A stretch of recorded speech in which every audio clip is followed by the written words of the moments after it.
Hello there my dear friends, and welcome back to another Star Wars video. So today's going to be a bit different. Instead of doing the usual kind of video covering the news or lore, I just want to talk to you very frankly. It's just me, right off the old noggin, just talking to you guys, my good friends. And by the way, thank you so much for watching.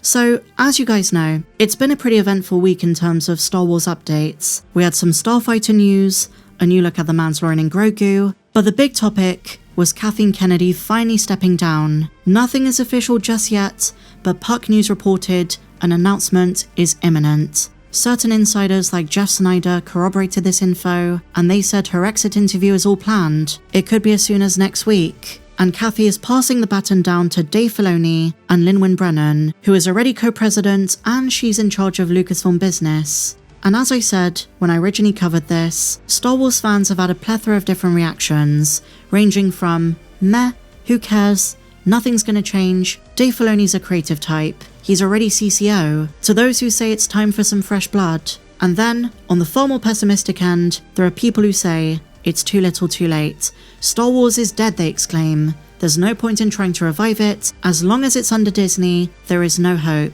But of course, there are some who are very excited about this prospect. At the end of the day, Dave Filoni is George Lucas's protege. No matter what Star Wars he's making or working on, he has George's vision in mind. As Dave himself has admitted, he's always asking himself the question, what would George do? And if he doesn't know the answer, he gives the maker a ring. He calls him up. And even though he's made some controversial decisions, be they retconning the books and the comics, whether it's his influence on the Acolyte, he's still considered by many to be the guardian of the future of the brand. The closest person that we have to George's Star Wars who works at the studio.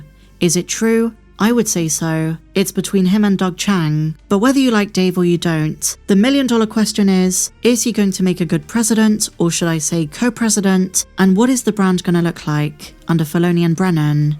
So here is where things get very contentious, because the assumption has been, generally speaking, that things couldn't get any worse. That best case scenario Star Wars thrives again, there's great output from Lucasfilm, great quality, better engagement and relationship with fans, and things are hunky-dory. And that at worst, Dave Filoni and Lynwen Brennan maintain the status quo. That nothing functionally changes in the daily operations of the company. It's a similar kind of quality and output, but things don't necessarily get worse. But then I really started thinking about this, and I came across a concerning sentence in that scoop from Jeff Snyder, something which my good friend Star Wars Only made a video about. I wanted to know if you guys think this is an overreaction, or if there's something to this. What if things do get worse? And this isn't necessarily due to the presence of Filoni or Brennan, it's got nothing to do with them, because like I said, they're already part of Lucasfilm, they're part of the infrastructure of Lucasfilm, it's not to do with their actions. I'm talking about the way Disney influences Lucasfilm as a studio.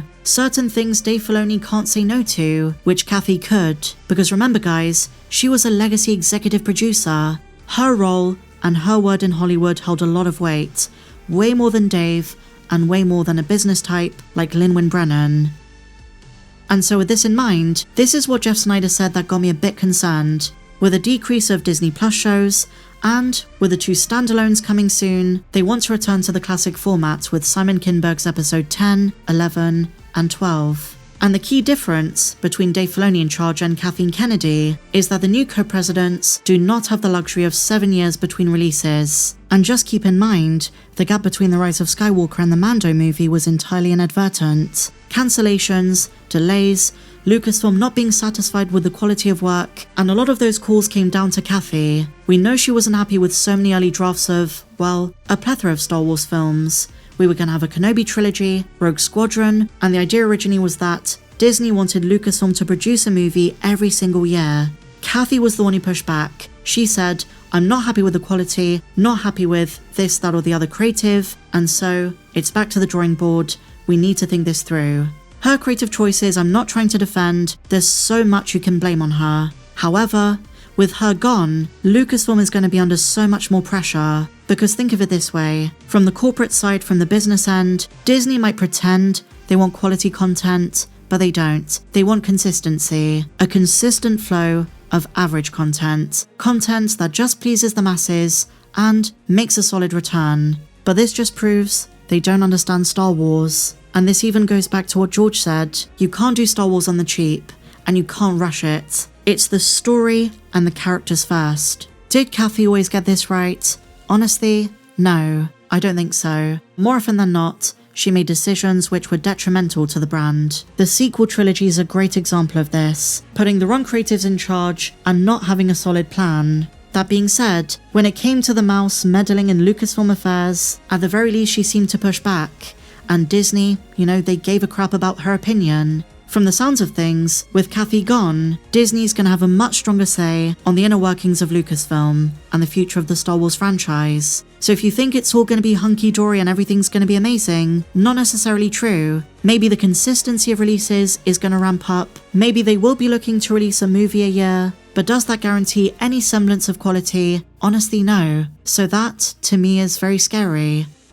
The report goes on to say this: sure, Kennedy could get away with that, and in some ways, she served as a protector of the brand, preventing Disney from exploiting it too hard. But Filoni and Brennan are going to have to ramp up feature production, and I think they're looking forward to the challenge. Now with some projects, this is going to work. Dave Filoni's live-action movie, I think is going to be great. He's nearly finished writing it. And I'm also pretty certain there is something of a plan. A 5-year roadmap, maybe something they'll reveal at Star Wars Celebration next year, maybe something Kathleen Kennedy will reveal in her goodbye interview. But I have to be honest, I don't know how prepared Lucasfilm with this new administration really is, if they're truly up to the task of satisfying Disney's demands, because they sound very lofty. It's one thing for Disney to have realistic expectations, projected release dates, but if the quality suffers, what is the darn point? Star Wars takes another bashing. And so what I'm trying to say is, Lynwen Brennan is fine, Dave Filoni is great as CCO, but should they have gone with an outside hire who is more respected? Someone who understands Star Wars much better than Kathleen Kennedy, but has her scale of gravitas